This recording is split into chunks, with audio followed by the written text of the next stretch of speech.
The history of Africa in the 19th century would be incomplete without the mention of an enigma, a quintessential iconic merchant and industrialist, a humanist, and an active crusader of justice, Jobo Jubora, popularly known as King Jaja of Opobo, who lived between 1821 to 1891.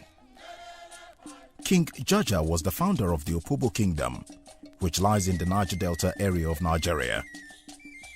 Originally born in Umuduroha Amaibo, in the present-day Imo state of Nigeria, at about the age of 12, he was taken as a slave to Boni by Obwa Ajuku of the Oguta community, who had come to the ancient kingdom of Boni to buy slaves. Jubo grew up to become a titanic hero that abhorred injustice, a radical with a penchant to savage the oppressed. By dint of hard work and charisma, he earned the trust of his people and got acculturated into the Ijo Ibani rituals and rose to head the Ana Pepo House faction of Boni Island.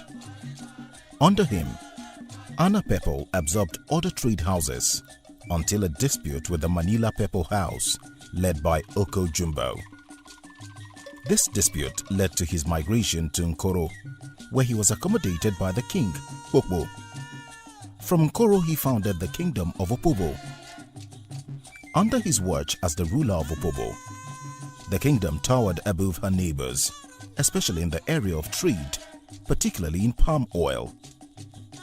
King Jaja of Opobo controlled 14 of Boni's 18 trade houses.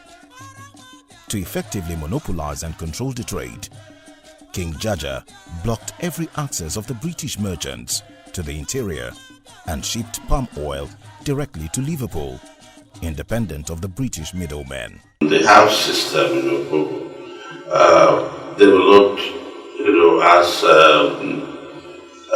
kind of enterprise, because that would form the basis of their business setup. When they had to go to the markets, they had to go there with their paddlers. They had to go there with all the people, all these strong men that they had, and these strong men are the paddlers of the canoes to the markets. They buy this produce from the hinterland and then sell them to the white men. They were really acting as the middlemen, and I think that was one of the reasons why King Jaja had this fight with the British supercargos, because he stopped them from trying to go to the hinterland to buy the palm kernel and the oil from them, insisting that that was part of his territory and that nobody should go into his territory without his permission. So that was the crux of the quarrel between King Jaja and the British.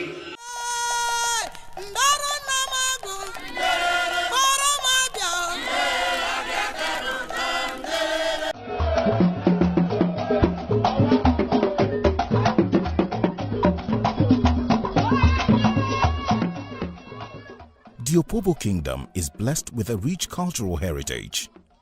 The Wartime Festival stands tall as a flourishing light that binds the people, bridging the gap of diversities where such exists. Wartime Festival is always starts on the 31st of December of each year and culminates in the Wartime Festival. Carnival itself on the 1st of January. It started many years ago. Some of the groups started about 1940s, early 1940s. And it's one aspect of our culture that draws people home. There's always a mass return during December periods because people want to be part of that event. And we also have many people coming in to be part of the Water Festival.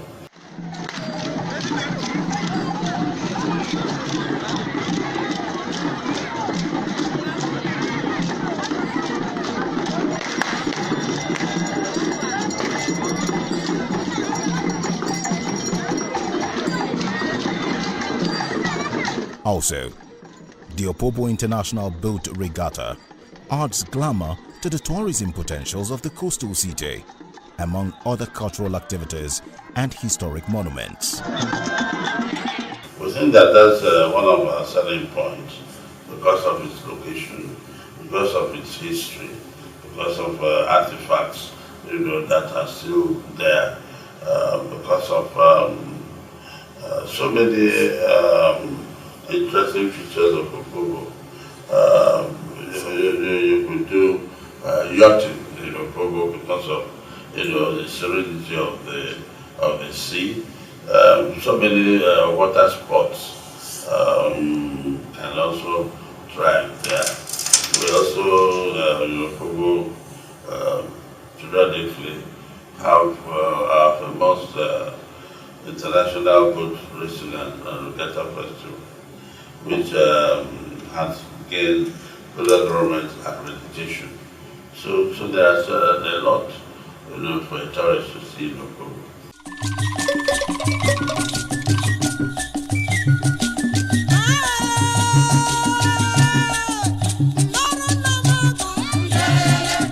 Given the significance of Opobo in world history, when the Berlin Conference was held in 1884 to 1885, the European nations that scrambled for the African territories designated Opobo as a British territory.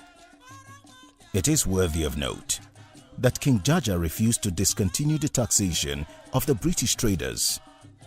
Consequently, a British vice consul, Henry Hamilton Johnson, tricked him with an invitation for a deal in 1887 with the British monarch.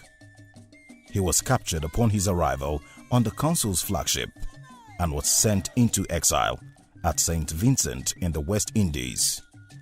However, in 1891, King Jaja was granted permission to return to Opobo, but he died in the journey.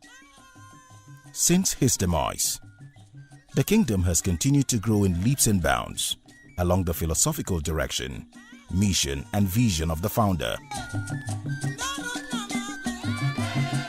With the current King Jaja of Opobo, King Dr. Danderson Douglas Jaja, Jeki V, Treaty King, Amayanabo, and natural ruler of Opobo Kingdom, working with the state government to sustain this legacy. The global virtual celebration of the 150 years of existence of the Opobo Kingdom and fundraising being organized by the Kaleidoscope Business Project LLC in conjunction with King Jaja of Opobo, King Dr. Danderson Douglas Jaja, Jeki V, Treaty King, Amayanabo, and natural ruler of Opobo Kingdom, is part of the post-events for the celebrations of the 150 years anniversary of the Opobo Kingdom.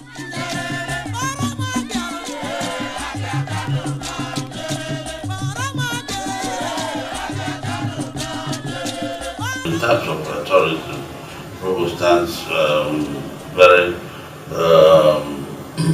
prominent, and I think that any visitor, any real tourist would like to come to Opobo to test their cuisine, which is quite famous, and also to enjoy the serenity of the place, and also see what else they can do to make the place more accommodating, make the place more tourist friendly and all that. The Opobo Kingdom beckons to you all. The event is also intended to develop the synergy that could significantly promote overall economic growth and friendship.